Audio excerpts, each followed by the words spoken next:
முசிறியின் பல்வேறு பகுதிகளில் மறைந்த தேமுதிக தலைவர் கேப்டன் விஜயகாந்தின் 2ஆம் ஆண்டு நினைவு நாள் அனுசரிக்கப்பட்டது.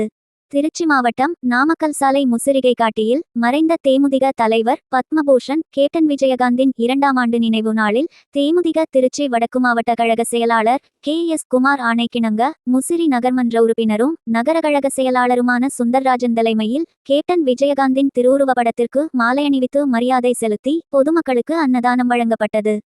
இந்த நிகழ்வில் தலைமை செயற்குழு உறுப்பினர் ராஜலிங்கம், மாவட்ட துணைச் செயலாளர் வனஜா, ஒன்றிய செயலாளர் ஜெயராமன், மாவட்ட இளைஞரணி தென்னவன், முசிறி நகர அவைத்தலைவர் பாலன், நகர துணைச் செயலாளர் பன்னீர்செல்வம், சுரேஷ், சதீஷ்குமார், வார்டு செயலாளர்கள் குமரேசன், சரவணன், லோகு மற்றும் திருச்சி வடக்கு மாவட்ட, ஒன்றிய, நகர கழக நிர்வாகிகள் கலந்து கொண்டு கேப்டன் விஜயகாந்த் படத்திற்கு மாலை அணிவித்து மலர்தூவி மரியாதை செலுத்தினார்கள்.